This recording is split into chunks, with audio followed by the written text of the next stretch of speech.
welcome to Outlook Business. I'm your host Shonakshi Chakrabarti, and today we are joined and in conversation with Mr. Ashok Singh Jaunapuria, the MD CEO of SS Group. We will be talking to him about what it is like to be in the real estate market in today's India and how it adds to the India's GDP story. Thank you very much, Mr. Jaunapuria, for speaking with us and giving us your time. Let me begin by asking you the story and the journey of SS Group, and at what point did you think that you wanted to join this company? Basically, first of all, the company was started by my father, not me. I just joined him. And if we say early 90s, he used to accommodate land and to sell it to big giants like DLF, Unitech, Ansal. But while in 2000, when I thought an idea with my father, we do entire job work, the entire purchase land, which is a tough job. Accommodating land is a tough job. So why can't we become as a developer instead of just selling and accommodating land for others? So he thought it's a big job we can't do. Let's try. So we started with the south end with an low budgeted floors with a starting of 6 lakh rupees in 2000. And from there we became as a developer. Before that, but we are not developers. Now we were developers. And my father was the main brain behind it because he started. So I thought to be a developer, not to be always an accommodation or like a broker doing just land accommodation for others. That was the start of journey of SS Group basically. So if I was to ask you, at what point did you think that you really wanted to become the entrepreneur and be part of this SS Group? At what point did you decide this for yourself? Basically, I used to see my father, he used to deal with so many people on different segments like farmers, brokers, associates, even the developers also. So from there I thought yeah, this is a good field, because if you're a kid, what you see, you thought to become the same thing. And it was never been feeded to me that you have to become a developer or entrepreneur. But seeing my father and seeing the movement, what he do, how he meets, from there I thought to become an entrepreneur, basically a developer. Right. Yeah. We all know that the real estate market is one thing, but to be a part of the real estate market is another. It is extremely stressful. The pressure runs, it's a high pressure environment all the time, 24/7. So why don't you help us understand what does your daily routine look like? How do you stay motivated to be able to pursue your ambitions and to be able to ace this game in the real estate market in today's time? Alright, you've asked me two questions basically in one question. Was to ask about my life, and the second, being into real estate, it's just stressful. I'll tell you, no business is stressful. It's a thought process, it's your thinking. And the best part is if you have a good staff, good employees, so you can't get a stress easily. So most of them, I've heard, MD is busy, CEO is busy. So I say where MD, CEO is busy, it means he doesn't have a good staff. Because MD, CEO or chairman just leads, not run. Organizations is run by a staff. So if you have good staff, you won't feel or you don't get into stress. You live an easy life because you have to do your strategy. Later on, entire thing is being pushed on to them. They do.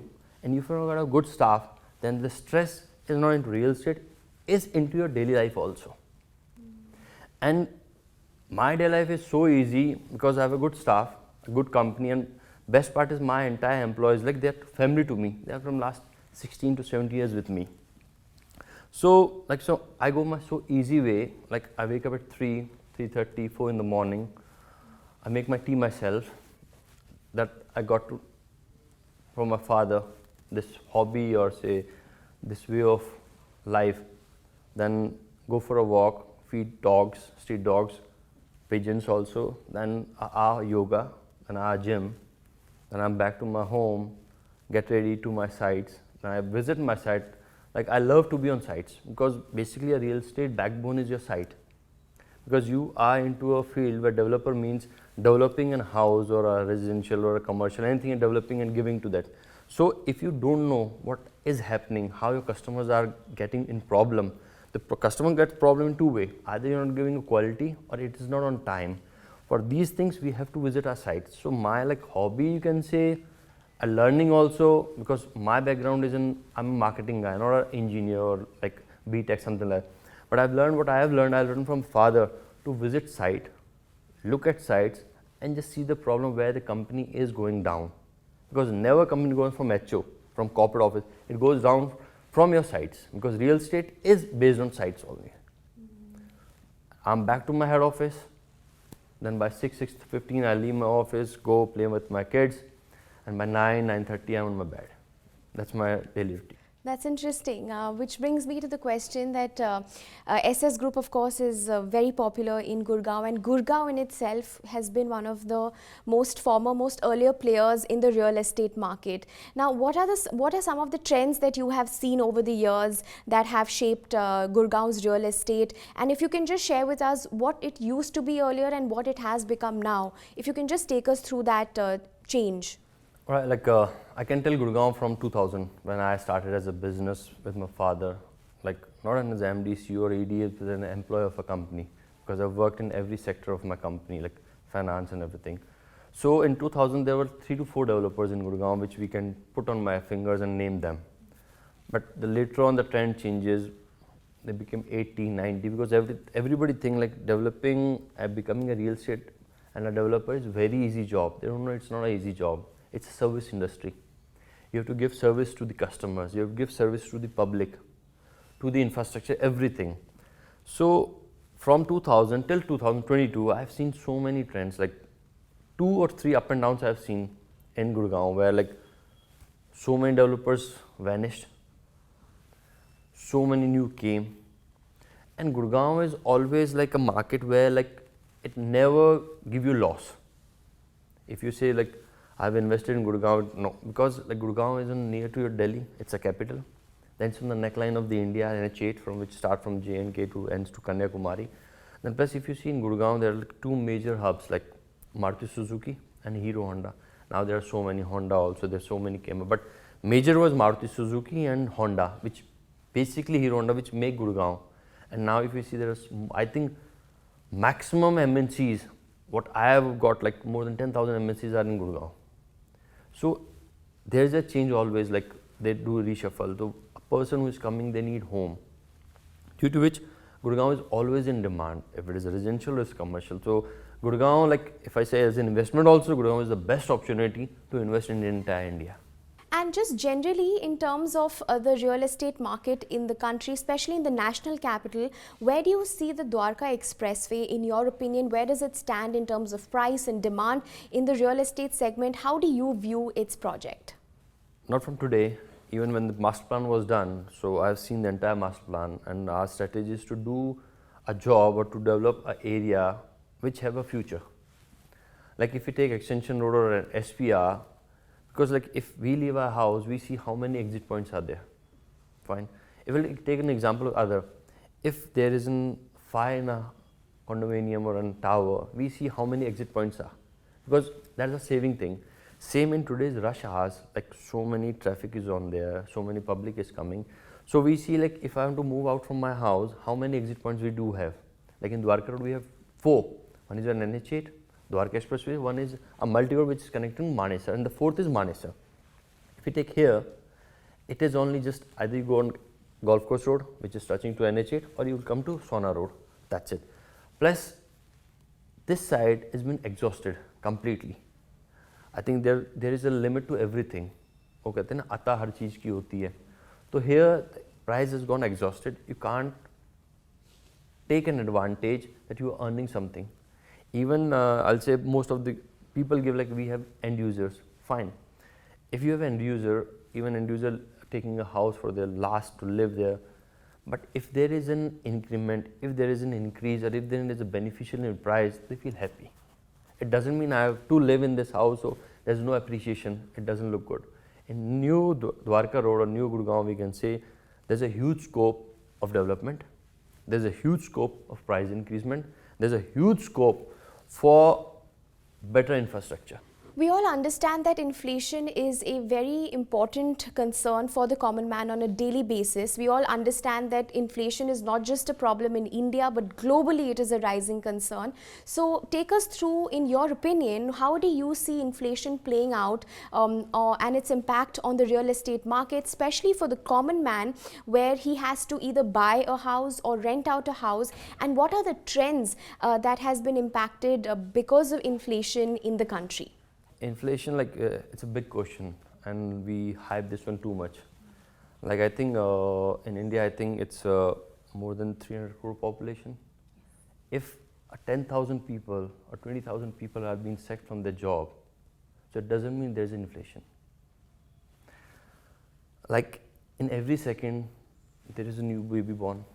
Every second they get married. Every second the wife which is coming, they love to be a nuclear family, they need a home.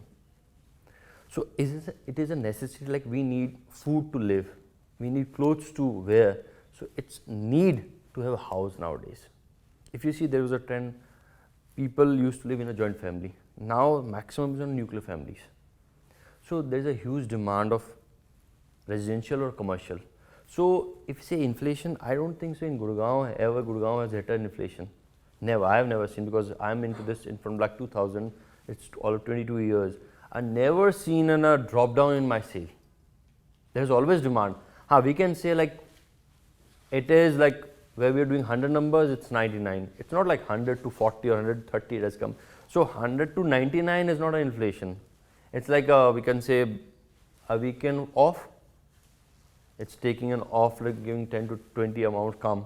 So that's a different thing. In inflation, I've never seen in Gurugram inflation. Right. We all know that the budget is upcoming, it's on its way, and a lot of questions will be asked when it comes to the real estate sector in the country. Now, a couple of questions in this would be that in your opinion and in your experience, has the government given any kind of support in terms of policy perspective? If I have to ask you a question from the sense of a policy perspective, has the government given any kind of support to the real estate market, A, and B, what in your opinion as a real estate businessman and an entrepreneur yourself are you expecting from the budget that is coming up? Basically, if you see, there is a Swami fund which was a government opportunity which was given to developers whose project was being holded and due to the non-payment from the customers. So there was the ROI was also too good. It was a 9%. So from budget, even thanks to Mr. Honorable our Prime Minister, Mr. Narendra Modi, who thought first time a Prime Minister thought for the real estate developers. Otherwise, every politician, every public developers are like they're chore, they're thief. They're like Bahubalis, they do whatever they want to do. But first time a Prime Minister I have seen in my life, he has given something to real estate, like Swami Fund. It was a good fund, which was like, the scheme was too good. It was not a harsh on a developer that you have to return the EMIs on time, but it was a system which was made. And like in budget also, I think if the government give again a new scheme like this, and plus if they decrease the rate of return on the bank loans, plus on the home loans also, because like if you increase the home loans, so the buyer think twice to buy or not to buy. Then they look for the schemes where we can do EMI after the position or something like that, where again the developers come to a problem, like what they should do. They either go for a loan, bank loan, or if they get a customer payment, then they can build. So I think if in budget, if they give a real estate, again the same thing, same scheme like Swami Fund, plus if they give a good rate of return on loans to construct the buildings, like not to go for 8 to 9% or 12%, if they go like 6%, if they are giving a charge on FD 6 to 6.75, 6.25, they should compare the same thing into real estate also. They should give on the same, that the developer can make it on time.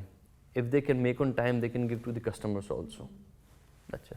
Right. So those are some interesting insights given by you, of course, to us. And it has been really nice speaking to you, because you have given some very interesting talking points for our viewers as well to understand the real estate market. Thank you very much, Mr. Ashok Singh Jaunapuria. That was Mr. Ashok Singh Jaunapuria, the MD CEO of SS Group in Gurugram here in the national capital, who has given us a deep insight into the real estate market and what it's like and how it adds to the India's GDP story. Thanks for watching Outlook Business.